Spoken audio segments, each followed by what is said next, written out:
लालू के बयान पर नीरज बबलू का पलटवार। उन्होंने कहा वो जो भी किए जानबूझकर किए, मांझी जी को प्रलोभन दे रहे थे। बिहार विधानसभा अध्यक्ष नंदकिशोर यादव विधानसभा के न्यू ऑडिटोरियम में विधानसभा के सभी अधिकारियों और कर्मचारियों को संबोधित किए। भारत रत्न कर्पूरी ठाकुर की 36वीं है और इस अवसर पर बिहार में जगह जगह कार्यक्रम का आयोजन किया जा रहा है।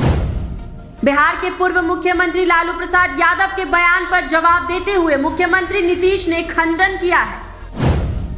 पूर्व सांसद और कांग्रेस नेता उदित राज ने प्रेस कॉन्फ्रेंस कर कहा कि कांग्रेस मोदी सरकार के भ्रष्टाचार को उजागर कर रही है। अभी व्हाइट पेपर लेकर बीजेपी आई थी। यूपीए के समय 33 लाख केंद्रीय कर्मचारी थे, अब मोदी के समय 31 लाख नौकरी बची है। जीविका प्रखंड क्रियान्वयन इकाई द्वारा दीनदयाल उपाध्याय कौशल योजना के तहत रोजगार सह मार्गदर्शन मेला का आयोजन हुआ। कांग्रेस पार्टी के बैंक खाता बंद किए जाने के विरोध में आज जिला कांग्रेस कमेटी अरवल की ओर से प्रधानमंत्री नरेंद्र मोदी का पुतला दहन किया गया। स्वागत है आपका हमारे खास कार्यक्रम बिहार बंगाल न्यूज में। चलिए कुछ खास खबरों के साथ बुलेटिन की शुरुआत करते हैं।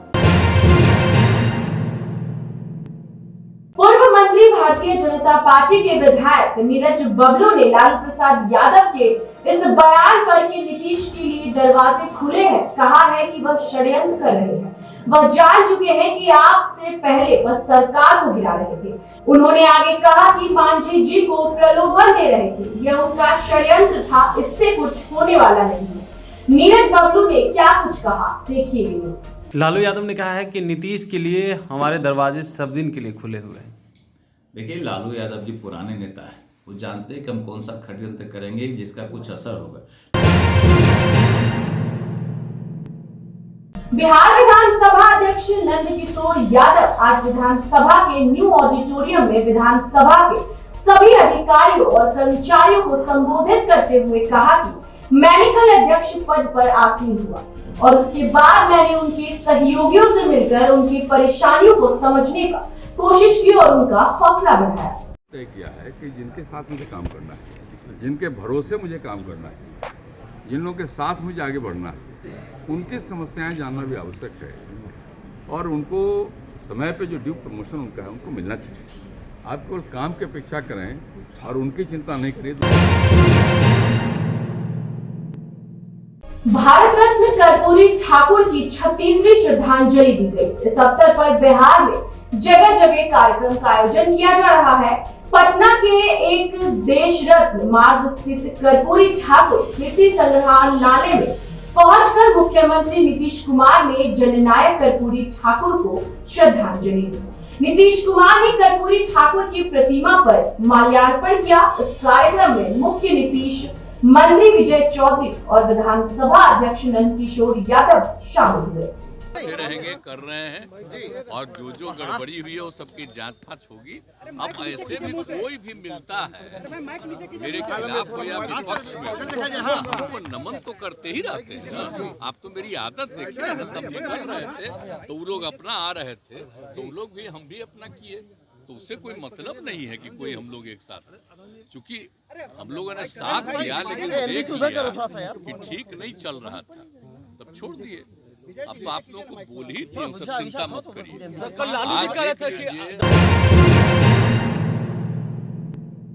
बिहार के पूर्व मुख्यमंत्री लालू प्रसाद यादव के उस बयान पर जिसमें उन्होंने कहा था कि नीतीश के लिए दरवाजे खुले हैं, इस पर जवाब देते हुए मुख्यमंत्री नीतीश कुमार ने कहा कि इस बयान का कोई मतलब नहीं है, हम लोग इधर आ गए हैं और आराम से काम कर रहे हैं। मुख्यमंत्री नीतीश कुमार से जब पत्रकारों ने सवाल पूछा कि आपके जाने के बाद INDIA गठबंधन में कई लोग निकल गए हैं, तो उन्होंने इसका जवाब देते हुए कहा कि हमने तो नाम भी नहीं दिया था, लेकिन अब इंडिया गठबंधन खत्म हो गया है। मुख्यमंत्री नीतीश कुमार से जब पूछा गया कि जातिगत जनगणना को लेकर राहुल गांधी अपना नाम ले रहे हैं, उन्होंने कहा कि मीटिंग में जब हम बोलते थे कभी कुछ बोलता था, क्या ये अब फालतू बोलता है? जातिगत जनगणना मेरा किया हुआ है। मंत्रिमंडल विस्तार के सवाल पर मुख्यमंत्री नीतीश कुमार ने कहा कि समय पर मंत्रिमंडल का विस्तार हो जाएगा। मुख्यमंत्री नीतीश कुमार ने कहा कि इस बार एनडीए गठबंधन पिछली बार से ज्यादा सीट जीतेगी। प्रधानमंत्री ने बिल्कुल ठीक कहा है। वहीं मुख्यमंत्री नीतीश कुमार ने तेजस्वी के विभागों की जांच के सवाल पर कहा कि निश्चित तौर पर अगर गड़बड़ी हुई है तो उसकी जांच होगी। जांच कराएंगे कि आखिर कहां से ये सब हुआ था। सब चीज होते रहता है, समझे कि नहीं। एक एक चीज होते रहता है। अब बाकी सब तो लौट करके सब ठीक रह गया है, आगे कुछ नहीं है, लेकिन पता भी नहीं चल जाता। मंत्रिमंडल विस्तार कब करेंगे? होगा विस्तार, अभी तो चल रहा है ना, समय पर हो जाएगा विस्तार। अभी तो ये है ना मेरे। पूर्व सांसद और कांग्रेस नेता उदित राज ने प्रेस कॉन्फ्रेंस कर कहा कि कांग्रेस मोदी सरकार के भ्रष्टाचार को उजागर कर रही है। अभी व्हाइट पेपर लेकर बीजेपी आई थी। यूपीए के समय 33 लाख केंद्रीय कर्मचारी थे, अब मोदी के समय 31 लाख केंद्रीय नौकरी बची है। कांग्रेस और राजद के दबाव से 2 लाख से अधिक लोगों को नौकरी मिली। नीतीश कुमार ने पहले नौकरी क्यों नहीं दी? 2.25 लाख से कम बैंकों की कर्ज माफी हुई थी। मोदी जी के समय करीब 14 लाख करोड़ कर्ज उद्योगपति का माफ हुआ। 2011 में ही वर्ल्ड बैंक ने भारत को तीसरा बड़ी अर्थव्यवस्था बताया था। 2014 से करीब 58 लाख करोड़ रुपए से बढ़कर 173.3 करोड़ अब देश के ऊपर कर्ज है। यूपीए के समय शिक्षा का बजट 4% था, अब एनडीए के समय 2% बजट में आवंटन हुआ है। यूपीए के समय 71 रुपए प्रति लीटर पेट्रोल था। किसान क्या दिल्ली नहीं आ सकते? हमारी डेमोक्रेसी खत्म हो चुकी है। अब देश के किसान दिल्ली नहीं तो क्या पाकिस्तान जाएगा? मीडिया को प्रधानमंत्री कार्यालय से सवालों की लिस्ट आती है। मोदी जी झूठ बोलने की गारंटी दे रहे हैं। इलेक्ट्रोल ब्रांड के नाम पर घोटाला हुआ। इलेक्ट्रोल ब्रांड पर सूचना का अधिकार लागू नहीं होता। वहीं कांग्रेस विधायक दल के नेता शकील अहमद खान ने पूर्व मंत्रियों के कार्यकाल में समीक्षा फैसले का स्वागत किया है कि सरकार के बस कुछ चेहरे बदले हैं, लेकिन तंत्र वही है। पिछले कार्यकाल में गड़बड़ी हुई तो सीएम भी वही थे। सिर्फ मंत्रियों की क्यों अधिकारियों की जांच हो? सबकी जांच हो, अधिकारियों के ट्रांसफर पोस्टिंग की भी जांच हो। ये सिर्फ कहने के लिए होना कुछ नहीं। विधायक खरीद फरोख्त की जांच ईओयू को सौंपे जाने पर शकील अहमद खान ने कहा कि मैंने जेडीयू के विधायकों को डरा हुआ खौफ में देखा है। वो खुद परेशान थे। तोड़ने की बात तो कांग्रेस के साथ हो रही थी, लेकिन हुआ क्या? जांच जरूर हो, लेकिन सरकार अपने नौकरी के वादे से पीछे न हटे। और तमाम मंत्रालय का 17 साल में जांच करवाएं। मंत्रालय में रहने वाले तमाम अधिकारियों का जांच करवा लें और जितनी खरीद फरोख्त से लेकर के जितना भी एस्टिमेट घोटाला यहाँ सबका जांच के दायरे में होना चाहिए ना। और ये जांच जब हो रहा है तो किसके समय में ये सब कुछ हुआ, अगर हुआ तो आज उसी के साथ है, तो इसलिए ये सब छलावा है। मेन मुद्दा ये है जो ऑल इंडिया कांग्रेस कमेटी की तरफ से उदित जी आए थे, उन्होंने सामने रखा कि देश की जो हालत है और देश की हालत इनकी पॉलिसीज की वजह से जो हुई है, देश की आर्थिक व्यवस्था और देश में रहने वाले देशवासियों की आर्थिक व्यवस्था अपनी शांति को भंग करें। ठीक है, चलो चले जाते हैं। दबाव बहुत है। लगभग 400 MLA अभी तक खरीदे जा चुके। नवलनी का मर्डर हो गया वहाँ साइबेरिया में, आज ही मर्डर हुआ है। तो यहाँ भी वही एक पार्टी सिस्टम है। डेमोक्रेसी यानी दबाव इतना लोभ दे दीजिए, अगर लोभ से नहीं आदमी बीजेपी में आता। जीविका प्रखंड क्रियान्वयन इकाई द्वारा दीन दयाल उपाध्याय कौशल्य योजना के अंतर्गत कलेर प्रखंड के रामकृत उच्च विद्यालय के खेल मैदान में रोजगार सह मार्गदर्शन मेला का आयोजन किया गया। इस मेले का उद्घाटन जीविका की जिला परियोजना प्रबंधक श्रीमती रागिनी कुमारी एवं प्रखंड परियोजना प्रबंधक और CLF के अध्यक्ष द्वारा संयुक्त रूप से दीप प्रज्वलित कर किया गया। इस मेले में कुल लगभग 1338 युवाओं ने मेला स्थल पर ही विभिन्न कंपनियों एवं PIA द्वारा निबंधन कराया गया, जिसमें 1078 लोगों को सीधे रोजगार हेतु निबंधित किया गया है। पीएनबी RSETI में 135 लोगों ने प्रशिक्षण सह स्वरोजगार के लिए निबंधन कराया गया।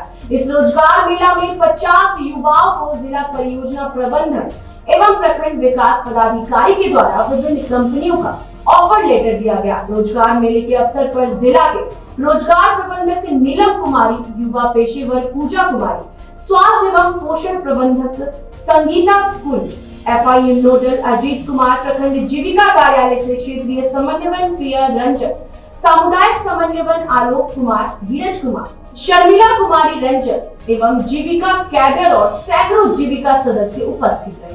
रोजगार मेले में दिन भर युवाओं की भीड़ लगी रही। DPM जीविका ने अपने संबोधन में युवाओं को रोजगार से जुड़ने हेतु प्रेरित किया। कांग्रेस पार्टी के बैंक खाता बंद किए जाने के विरोध में आज जिला कांग्रेस कमेटी अरवल की ओर से प्रधानमंत्री नरेंद्र मोदी का पुतला दहन किया गया। नरेंद्र मोदी की सरकार ने कांग्रेस पार्टी एवं युवा कांग्रेस के बैंक खाता को फ्रीज करवा दिया था। तत्काल कांग्रेस पार्टी ने गुहार लगाने पर सुप्रीम कोर्ट के द्वारा फ्रीज खत्म किया गया। पुतला दहन कार्यक्रम को संबोधित करते हुए प्रदेश प्रतिनिधि एडवोकेट निसार अख्तर अंसारी ने कहा कि इलेक्टोरल ब्रांड के जरिए भाजपा के खाते में अरबों रुपए आया है, इसलिए भाजपा के खाते को फ्रीज होना चाहिए, क्योंकि भारतीय जनता पार्टी के खाता को अरबों रुपए अवैध तरीके से उसके अकाउंट में आया है, जिसके हिसाब भी नहीं दिया जाता है और ना ही सूचना अधिकार से भी जानकारी दिया जा सकता है, क्योंकि उसको बाहर रखी गई है। इस तरह चोर बोले जोर से कहावत को चरितार्थ करते हुए हड़बड़ी में कांग्रेस पार्टी के लोकप्रियता से घबराकर कांग्रेस के विजय रथ को रोकने के लिए नरेंद्र मोदी हर हथकंडा अपना रही है। कांग्रेस पार्टी के नेताओं को प्रलोभन देकर तोड़ा जा रहा है। कांग्रेस पार्टी के अकाउंट को फ्रीज किया जा रहा है ताकि कांग्रेस पार्टी के कार्यकर्ता हताश हो जाए और पार्टी आगामी होने वाले लोकसभा चुनाव के पीछे जाए। यह केंद्र सरकार के द्वारा हतोत्साहित करने वाला कार्यक्रम का हम लोग घोर निंदा करते हैं। जिला उपाध्यक्ष कामेश्वर शर्मा ने कहा कि चाहे जो हथकंडा मोदी जी अपना ले, 2024 में दिल्ली में कांग्रेस पार्टी की सरकार जरूर बनेगी। भारत की जनता आदरणीय राहुल गांधी को इस बार भारत के प्रधानमंत्री बनाकर ही दौड़ेगी। अभी के लिए बस इतना ही। बिहार से जुड़ी ऐसे ही तमाम बड़ी खबरों को जानने के लिए आप बने रहिए हमारे साथ और देखते रहिए GBN 24।